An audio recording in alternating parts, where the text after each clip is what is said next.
Então vamos começar com esse resultado conhecido como teorema do virial.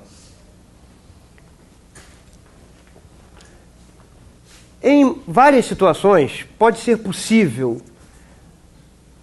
embora nós não conheçamos em detalhes o movimento de um sistema mecânico, pode ser possível estabelecer relações entre valores médios no tempo de grandezas dinâmicas associadas ao sistema.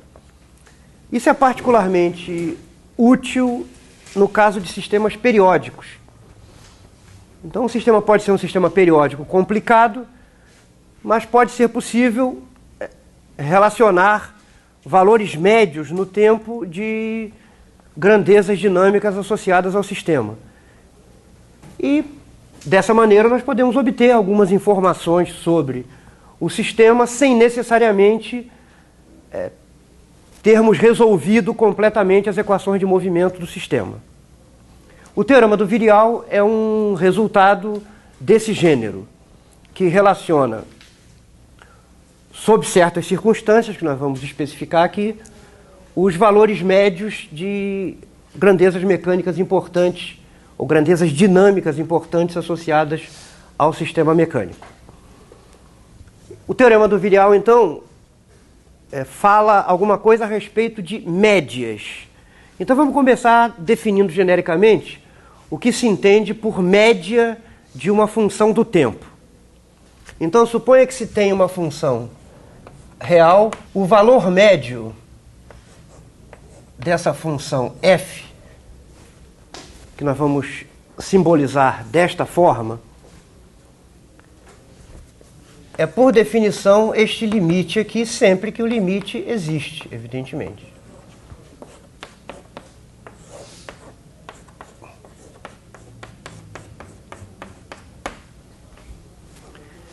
Então, se este limite existe, ele define o valor médio desta função do tempo f. Tá bom? Por exemplo, se f for periódica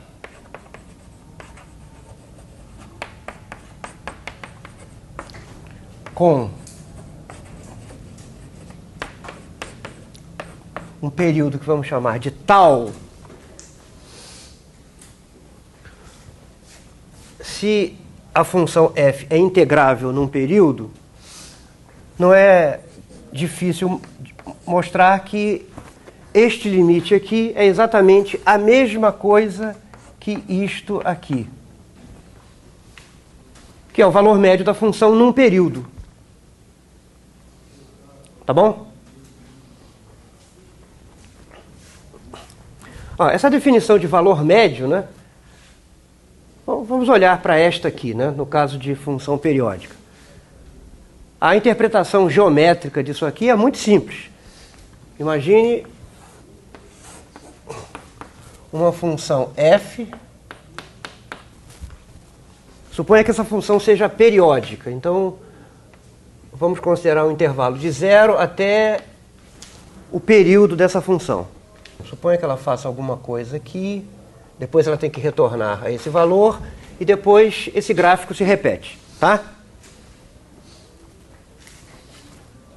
O que esse valor médio representa geometricamente é simplesmente o seguinte: essa integral geometricamente corresponde à área sobre a curva.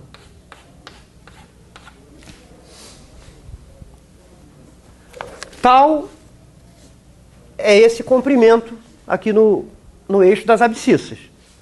Então, se nós multiplicarmos tal por f, o resultado é igual à área sobre a curva.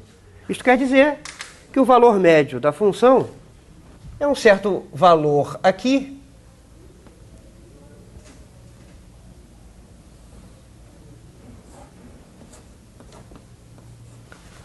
tal que a área sob este retângulo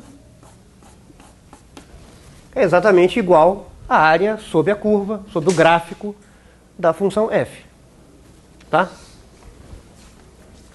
Então, este é o significado geométrico de valor médio. Se a função fosse constante nesse intervalo e o valor constante da função fosse esse valor médio, então a área sob o gráfico dessa função constante seria a mesma que a área sob o gráfico da função f de t. Vamos considerar um sistema mecânico com n graus de liberdade. Na formulação hamiltoniana da mecânica, como nós já vimos, nós usamos como variáveis QP, as coordenadas e os momentos conjugados. Esse conjunto de variáveis costuma ser chamado de variáveis canônicas. Tá bom? A coleção dos Qs e Ps, as coordenadas generalizadas Q1, Qn e os momentos conjugados P1, Pn formam um conjunto de 2n variáveis que costumam ser chamadas de variáveis canônicas. E as equações de movimento são obtidas a partir da função hamiltoniana associada a esse sistema mecânico. Ok? Então nós vamos considerar a seguinte quantidade.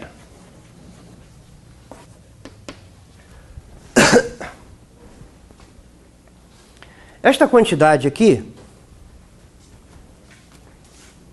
definida por esta soma multiplicada por menos 1,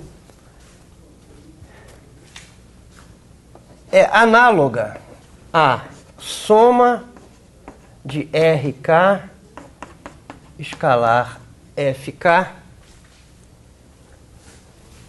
para um sistema de partículas. Porque, vejam, como a hamiltoniana tipicamente é T mais V, e T só depende dos P's, e V só depende dos Q's, menos derivada de H em relação a um QI é a mesma coisa, para uma hamiltoniana desse tipo, que menos derrom de V derrom de QI. Tá? Que tem a pinta de uma componente de menos gradiente de V, uma componente da força. Então aqui nós multiplicamos cada coordenada por menos derrom de H derrom de QI, que é análoga à componente generalizada número I da força. Então essa quantidade é análoga a essa aqui, ok? Tem a mesma estrutura. Vetor posição de cada partícula multiplicado escalarmente pelo vetor força associado a cada partícula. E esta quantidade aqui para um sistema com N maiúsculo partículas. Não confundir com esse N minúsculo, que é o número de graus de liberdade do sistema. Se o sistema tiver N partículas e não houver vínculo nenhum, esse N minúsculo é igual a 3N maiúsculo. Porque cada partícula precisa de 3 coordenadas cartesianas para a especificação da sua posição no espaço. Tá certo?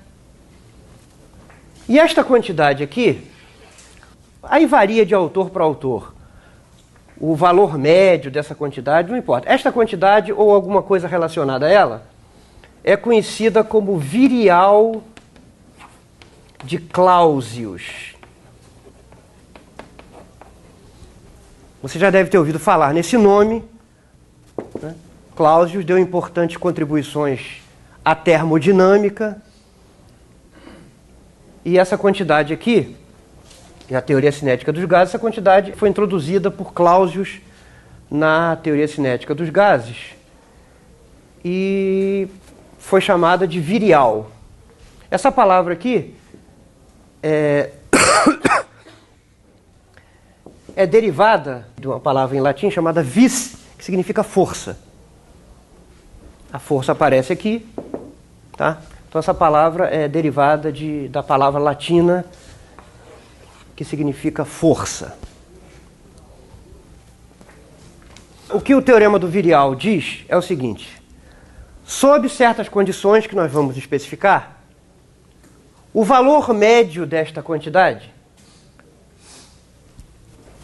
pode ser relacionado com o valor médio de uma outra quantidade dinâmica associada ao sistema.